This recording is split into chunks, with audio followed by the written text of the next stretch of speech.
I always believed that love, real love, was built on trust. For nearly a decade, I had given everything to my marriage, my time, my loyalty, my heart. My name is Daniel Carter, and for 10 years, I had been the devoted husband to Emily Carter. Ours was the kind of love story people envied. Or at least, that's what I thought. Emily and I met during college, two young souls who believed they had found their perfect match. She was bright-eyed, ambitious, and full of laughter, while I was the steady, dependable one. From the moment we said "I do," I made a silent vow that I would always put our marriage first. And I did. My work as a structural engineer meant long hours and frequent business trips, but every late night, every overtime shift, was meant to give us the best life possible. We had a beautiful home in a quiet neighborhood, a future that seemed unshakable. Emily, an interior designer, had a career that allowed her more freedom. She worked from home most days, taking on occasional projects that kept her engaged. It wasn't unusual for her to go out with friends, attend social gatherings, or have dinner meetings with clients. I encouraged her independence because I trusted her. That was my first mistake. Looking back, the signs were there. The way she gradually started staying out later. The way her phone became glued to her hand, always tilted away from my view. The sudden increase in girls' nights that left her coming home at odd hours. But love blinds you. I convinced myself that she was just enjoying life. Then, one night, my world shattered. It was a Friday evening, and I had finished work earlier than usual. I decided to surprise Emily with a homemade dinner, something I hadn't done in a while. I picked up her favorite wine, set the table, and even lit candles. A small, romantic gesture to remind her how much she meant to me. By 8 p.m., she still wasn't home. I called. No answer. I texted. Nothing. By 9 p.m., concern started creeping in. But at 10 p.m., worry turned to suspicion. She finally responded at 10:30 p.m. Sorry, babe. Got caught up with work stuff. Be home soon. I knew she was lying. Emily worked from home. What kind of work stuff kept her out this late? My gut churned with unease, but I told myself not to jump to conclusions. I decided to wait up. At midnight, she walked in, her hair slightly disheveled, the faintest trace of perfume on her skin. One that wasn't hers. Something inside me snapped. Where were you? I asked, my voice calm but firm. She hesitated, her eyes darting toward the wine glasses on the table. I told you. Work stuff ran late. I watched her, my heart pounding. Who were you with? She scoffed, brushing past me. I don't have to explain myself every time I step out of the house, Daniel. Maybe she thought I would let it go. Maybe she thought I would believe her, like I always did. But not this time. That night, as she slept beside me, I reached for her phone. Locked. I knew her password. She didn't think I'd ever use it. And then, with trembling hands, I opened her messages. The truth was right there. Text from a contact saved as Sarah. But there was no Sarah. There were messages, pictures, plans to meet at a hotel, all sent to a man named Jason Monroe. Someone I didn't even know existed in my wife's world. My breath caught in my throat. My hands shook. The air in the room felt thick, suffocating. I read through every message, each one slicing into me like a blade. My wife, the woman I had given my entire life to, had been sleeping with someone else. I clenched my jaw, fighting back the overwhelming rage and heartbreak flooding through me. I put the phone back down and lay in the dark, staring at the ceiling. The woman beside me was a stranger. She had lied to my face, betrayed me, and the worst part? She didn't even know I knew. But she would. She would soon. I didn't sleep that night. How could I? Every time I closed my eyes, I saw those messages. I imagined Emily in another man's arms, laughing, whispering the same sweet words she once told me. By morning, I had made up my mind. I wasn't going to confront her just yet. No, I needed more than just texts. If I was going to deal with this, I needed proof that couldn't be denied, couldn't be twisted into another one of her lies. The investigation begins. That morning, Emily acted as if nothing had changed. She kissed me on the cheek before heading into her home office, her phone never leaving her sight. I forced a smile, played along, but inside, I was calculating my next move. During my lunch break, I contacted an old friend, Mark Reynolds, a private investigator I knew from college. He owed me a favor, and I cashed it in. "I need you to follow my wife," I said bluntly. There was a pause on the other end. "Damn, man. You sure about this?" I saw the messages myself. A sigh. "All right. I'll keep it discreet." For the next week, I pretended everything was fine. I kissed Emily goodbye in the mornings, listened to her talk about her day, even held her at night, all while my heart was breaking. Meanwhile, Mark was tailing her. By Thursday evening, I had all the proof I needed. Photos of Emily meeting Jason at a hotel. Pictures of them holding hands, kissing. Even a video of them leaving the hotel room together. There was no denying it now. She had betrayed me, and soon, she was going to regret it. The first confrontation. That night, I set the trap. I printed the pictures, neatly arranged them in a folder, and left it on the dining table. Then, I waited. Emily walked in at 8 p.m., humming to herself. She glanced at the table, then froze. Her face turned pale as she flipped through the pictures. I stood there, arms crossed, watching her unravel. "Explain," I said coldly. She swallowed hard, her eyes darting between me and the damning evidence in her hands. "Daniel, don't lie." My voice was steel. "I know everything. I have proof. So, tell me, how long?" Tears welled up in her eyes. "I didn't mean for it to happen. How long?" I repeated, my jaw clenched. She lowered her head. 6 months. A bitter laugh escaped me. 6 months. Half a year of deception. I should have been furious. I should have yelled, broken something. But all I felt was cold, empty disappointment. "Do you love him?" The question left my lips before I could stop it. She hesitated. That hesitation told me everything. "Daniel, I still love you," she whispered, reaching for my hand. "Please, I can fix this." I pulled away. "You can't fix something you already broke." Emily collapsed onto the chair, sobbing. But I didn't feel sympathy. Not anymore. I walked away, leaving her alone with the wreckage of her lies. But this wasn't over. Not yet. Setting the stage for revenge. I wasn't going to let Emily get away with this.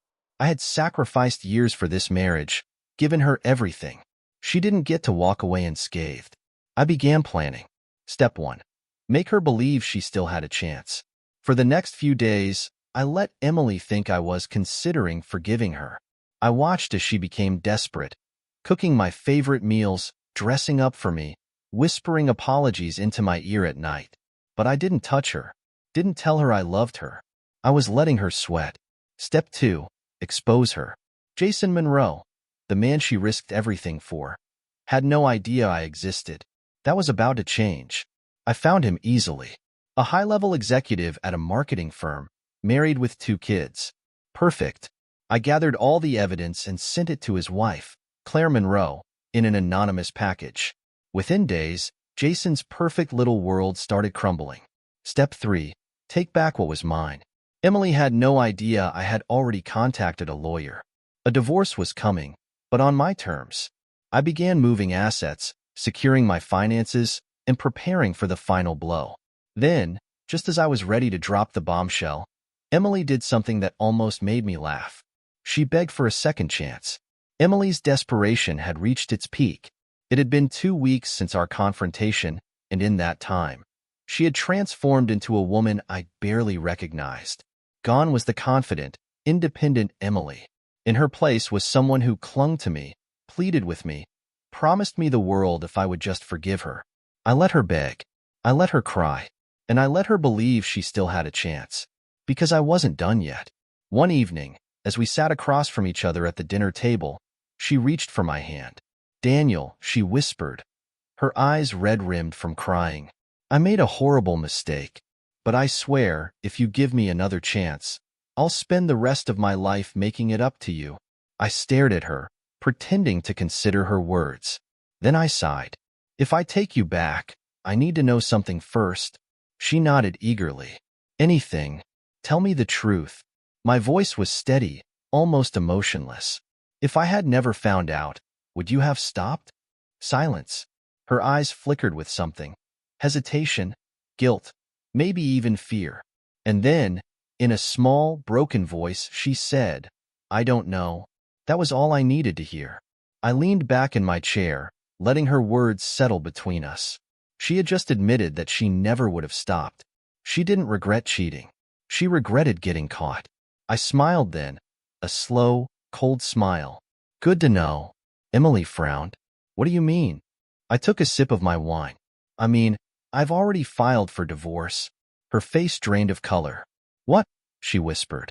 I stood up, placing a thick envelope on the table. "These are the divorce papers. My lawyer drew them up last week. Everything's already in motion." She shook her head violently. "No, no, you can't. Daniel, please." I ignored her pleas and walked over to the counter, pulling out another envelope. "Oh, and in case you're wondering, Jason's wife knows everything. I sent her all the proof." Emily's breath hitched. "You what?" I smirked. "Did you really think you were going to ruin our marriage and walk away without consequences?" Her face twisted in horror. "Jason's wife is divorcing him," I finished. "From what I heard, she's taking the kids, the house, and a good chunk of his money. Your lover's going to be broke and alone." She stumbled back, gripping the chair for support. "Daniel, save it." I cut in. "You didn't love me, Emily. You loved the idea of having both of us, your stable husband and your secret fling." I stepped closer, lowering my voice. "But now you have neither." Tears spilled down her cheeks. "I never wanted to lose you." I tilted my head. "Then maybe you should have thought about that before you climbed into another man's bed." She collapsed into sobs, but I felt nothing. No pity, no sadness, no regret. This was the moment I had been waiting for.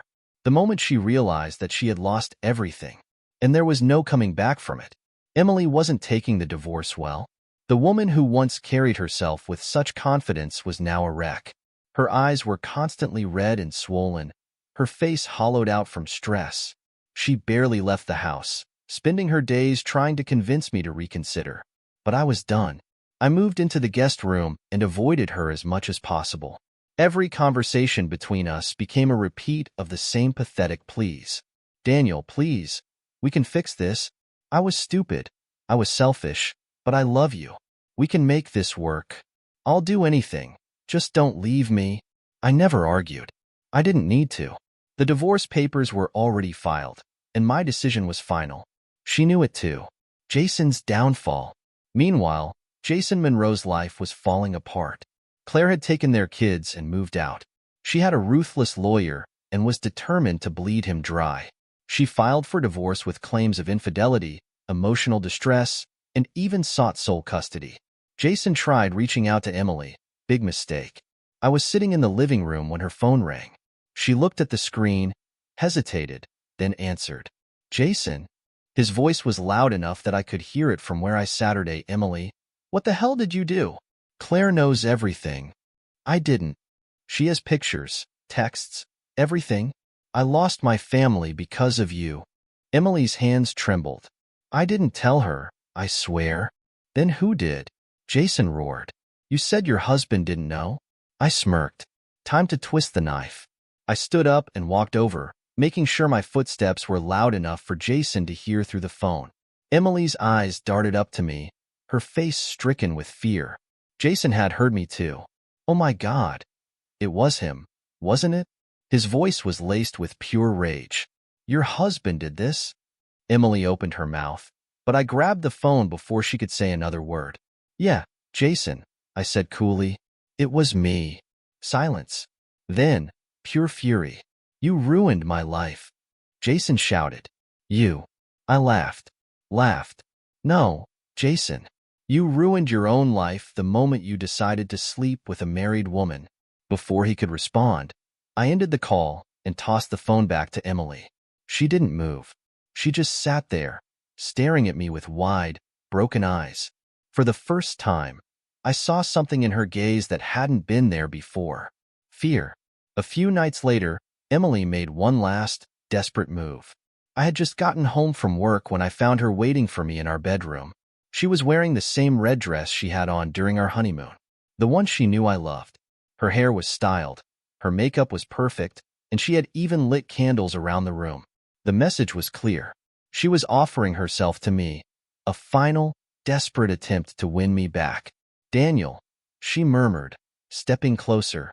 "I know I hurt you, but I still love you. We can start over. Please, just let me prove it to you." I looked at her, really looked at her, and I felt nothing. Once, I had loved this woman with everything in me. But now, she was just another stranger. I shook my head. "Emily, this isn't going to work." Her lips trembled. "But I don't want you anymore." My voice was firm, emotionless. "I don't love you. I don't even recognize you." Tears welled in her eyes. "I can be the woman you fell in love with again. Just give me a chance." "You had a chance." I exhaled sharply. "And you threw it away." She collapsed onto the bed, sobbing into her hands. I walked away without looking back. The divorce was finalized 3 months later. I walked out of that courtroom a free man. Emily, on the other hand, she looked like she had aged 10 years. Her once bright eyes were now dull, her posture slouched in defeat. She had lost the house. She had lost me. And now, she had to face the rest of her life knowing that she had destroyed everything. Moving on. A few weeks after the divorce, I moved into my own apartment. It wasn't anything fancy, just a simple, modern space with big windows and a view of the city. It was peaceful. For the first time in years, I felt like I could breathe again. I started hitting the gym more, focusing on myself. I reconnected with friends I had lost touch with, went out more, and even picked up new hobbies, things I had always wanted to try but never had time for. And as the days passed, I felt something I never thought I would feel again. Happiness. Not the fragile kind, built on lies and false promises. Real happiness. Emily's life after the divorce. I heard bits and pieces about Emily's life through mutual acquaintances. It wasn't pretty. She had tried reaching out to Jason, but he wanted nothing to do with her. He was too busy trying to salvage what was left of his life after his wife took everything in the divorce. With nowhere else to turn, Emily ended up moving into a small apartment across town. She had lost most of her social circle. Many of our mutual friends had distanced themselves from her, and even her own family was disappointed in her choices. Once, she had been the woman who had everything. Now, she was alone. The unexpected encounter. One evening, I was at a cafe, enjoying a cup of coffee and reading when I heard a familiar voice. "Daniel?" I looked up. Emily stood there, looking uncertain and nervous. She was dressed casually, her once perfectly styled hair now tied in a simple ponytail. For a moment, we just stared at each other. Then she forced a smile. "You look good." "Thanks." I took a sip of my coffee. "You do too." It was a lie. She looked tired, worn out, like she was still carrying the weight of her mistakes. She hesitated, then sighed. I wanted to say that I'm sorry. For everything."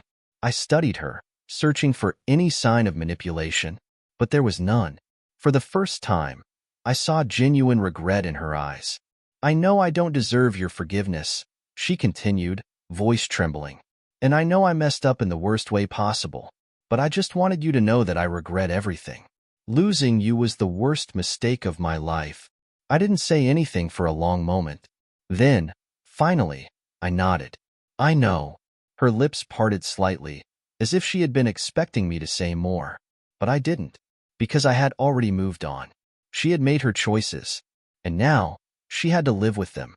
I stood up, dropping a few bills on the table for my coffee. "Take care, Emily." And with that, I walked away, leaving her behind for good. A new beginning. That night, as I sat on my balcony overlooking the city, I realized something. This was my fresh start. I wasn't the broken man who had discovered his wife's betrayal anymore. I wasn't drowning in pain or anger. I was free. Free to rebuild. Free to love again. Free to live my life on my own terms.